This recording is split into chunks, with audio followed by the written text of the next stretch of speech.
अस्सलाम वालेकुम। हमारे अर्थ प्लेनेट का वेदर कैसे चेंज होता है? असल में एयर प्रेशर, टेम्परेचर और मॉइस्चर, इन तीनों में जब तब्दीली आती है ना, या यूं समझ लो कि जब ये ऊपर नीचे होते हैं तो हमारा मौसम तब्दील होता है या वेदर चेंज होता है। वेदर एक ऐसी चीज है जिसका कि बहुत ही इंपॉर्टेंट रोल है हमारी जिंदगी में, क्योंकि ये हमें एनर्जी प्रोड्यूस करने में मदद करता है। मिसाल के तौर पे अगर बहुत ज्यादा गर्मी हो, मतलब ज्यादा धूप निकलती है, तो हम सोलर पैनल का इस्तेमाल करते हैं। या फिर ये भी हो सकता है कि हवाएं जिन जगहों पर ज्यादा तेज चलती हैं या आंधियां आती हैं, तो वहां पर हम विंड टरबाइन का भी इस्तेमाल कर सकते हैं और इस तरीके से हम एनर्जी प्रोड्यूस कर सकते हैं। जो लोग वेदर को स्टडी करते हैं, या यूं समझ लो कि जो कि वेदर एक्सपर्ट होते हैं, उनको हम मेटेरोलॉजिस्ट कहते हैं। जो सबसे ज्यादा टेम्परेचर रिकॉर्ड किया गया है वो है 58 डिग्री सेल्सियस, कैलिफोर्निया यूएसए, मतलब यूएसए के इलाके कैलिफोर्निया में। और इसी तरीके से जो सबसे कम टेम्परेचर रिकॉर्ड किया गया है वो है -89.2 डिग्री सेल्सियस, वोस्टॉक एंटार्क्टिका में, मतलब एंटार्क्टिका के इलाके वोस्टॉक में सबसे कम टेम्परेचर रिकॉर्ड किया गया है। डैनियल गैब्रियल फारेनहाइट, ये वो आदमी था जिसने सबसे पहले एक मरकरी थर्मोमीटर बनाया था, जो कि काफी रिलायबल था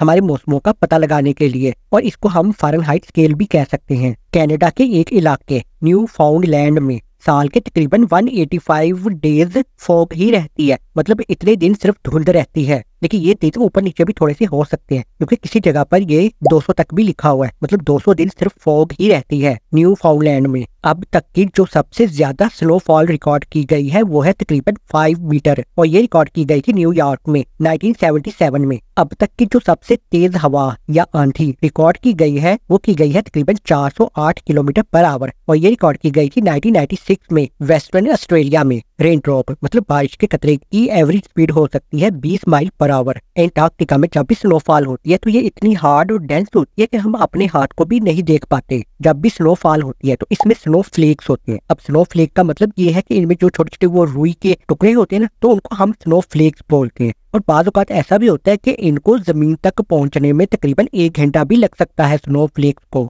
जब भी बारिश हो तो उसमें से जो एक रेन ड्रॉप होता है उसकी एवरेज स्पीड होती है 9 मीटर पर सेकंड। विंड ब्लोअर मतलब हवाएं जब भी चलती है, ये चलती है हाई प्रेशर से लो प्रेशर की तरफ। अगर वीडियो अच्छी लगी हो तो लाइक कर सकते हो और चैनल को सब्सक्राइब भी कर सकते हो। अल्लाह हाफिज।